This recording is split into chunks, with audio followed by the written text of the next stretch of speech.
Hi, I'm Sarah, the pastor at Crozet United Methodist Church, and I've been filming these videos about racism. And my previous video talked about how racism is addressed in our book of law for the United Methodist Church, what we call the Book of Discipline. And today I want to talk about another of our sacred books. It's called the Book of Resolutions of the United Methodist Church. And just like the Book of Discipline, they are dated from the last General Conference, that global gathering of Methodist representatives of clergy and laity from all over the world. And every quadrennium, so the last gathering was in 2016. And after COVID-19 has dissipated to the point that it is safe for people from all over the world to gather again, then we will have our next one and they will produce a new one. Now, this is different than the Book of Discipline because these are what we call positions of the church, but they're not law per se. It says here in the preface that the Book of Resolutions has been published after each General Conference since 1968, which is when the United Methodist Church was formed. It says that this edition includes all resolutions that are currently valid. Resolutions that have been rescinded or superseded have been removed from this edition. It says that when approved by the General Conference, resolutions state the policy of the United Methodist Church on many current social issues and concerns. Only the General Conference speaks for the United Methodist Church, not our Council of Bishops, not a clergy delegate, no one except the conference. And so that's why this is produced in holy conferencing. It goes on to say that resolutions are official expressions of the United Methodist Church for 8 years following their adoption, after which time they shall be deemed to have expired unless readopted. Those that have expired shall not be printed in subsequent editions of the Book of Resolutions. And so this one is in accordance with that rule. And what I want to draw your attention to is that we actually have an entire section on racism, and it's under 3371, a charter for racial justice as an interdependent global community. And it says this there: racism is a system of inequality based on race prejudice and the belief that one race is innately superior to all other races. In the United States, systemic race-based prejudice and misuse of power have justified the conquest, enslavement, and evangelism of non-Europeans. So white people have this tradition that is being explained here because we are considered Europeans, and we have had a horrific history with non-Europeans, native peoples from Africa, from Asia, from the Pacific Islands. It goes on to say that during the early history of this country, Europeans used legal documents such as the Christian Doctrine of Discovery of 1823 to justify the notion that their civilization and religion were innately superior to those of both the original inhabitants of the United States and the Africans who were forcibly brought to these shores as slaves. The concepts of race and racism were created explicitly to ensure the subjugation of peoples the Europeans believed to be inferior. The myth of European supremacy and superiority persisted and persists in every institution in American life. So for the United Methodist Church, there is a statement of belief that racism was a part of the fabric in which our nation emerged. And those of us that are alive today did not create that fabric, but it does mean that sometimes we need to work on that fabric.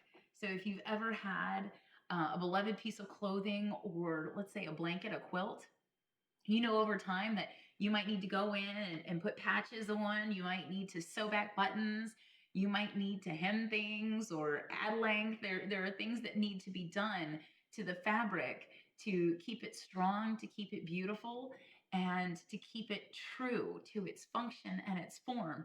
And that's the work of social justice in the Methodist Church. It is to recognize that we may love this country, we may love the people that are here, but a system that was created before us needs to constantly be reviewed to ensure that it is still accurate, that it is just, it is righteous, and that it is not causing harm.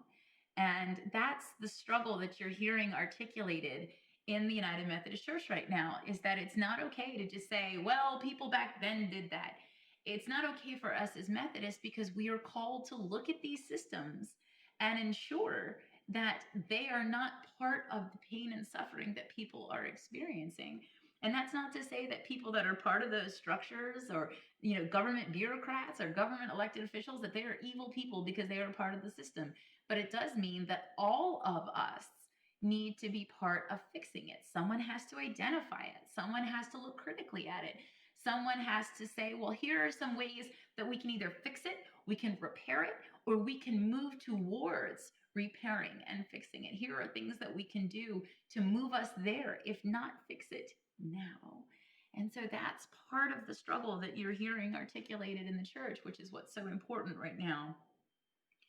I think it's really important for us to say that this does acknowledge on page 349. It says, in principle, the United States has outlawed racial discrimination, but in practice, little has changed. Social, economic, and political institutions still discriminate, although some institutions have amended their behavior by eliminating obvious discriminatory practices and choosing their language carefully. Adding to this reality, the success of some prominent people of color has contributed to the erroneous but widespread belief that America is in many ways a post-racial society where race is seldom a factor in the opportunities and outcomes in people's lives. The institutional church, despite sporadic attempts to the contrary, also still discriminates on the basis of race. So it's recognizing that we are not perfect. We are not there yet. And if we recognize that, then we have to work. We have to stand up. And sometimes, for people who look like I do, sometimes it means we have to step back and out of the way so that other people can be seen, people who are different, people who have a different perspective, people who can speak authoritatively about the systemic and institutionalized sin of this country. There are a lot of things that I will never have to worry about.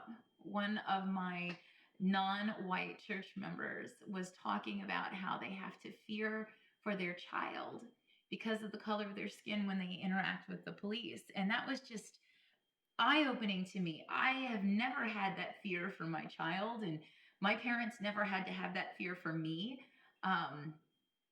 They taught me to be polite, but it wasn't, oh my gosh, if you're rude, you could end up dead. And so it is shocking and atrocious that we do have people whose real life experiences, that things that are benign for people who are considered white or Caucasian can actually be lethal, deadly, and beyond destructive. That is an instance of what is discrimination and racism. And we are not saying that everything is evil and beyond redemption, or that everybody who is a police officer is evil and beyond redemption, or they're racist. You can be not racist and part of a racist system. The difference for us is that we are called to be voices that are actively against that racist system. It's not enough to say, I'm fine with Black people. It's enough to say, I'm fine with Black people, and clearly this system is not, and we need to fix that. I'm not okay with that. It's not just a problem for them, it's a problem for me, because a problem for one beloved child of God is a problem for the rest of us. That's the ethos of the church, and that's what you hear in our book of resolutions. So I hope that that's been a little insightful for you, and I invite you to listen to my next video, which is going to talk about some of the painful history that we've had in the United Methodist Church with racism.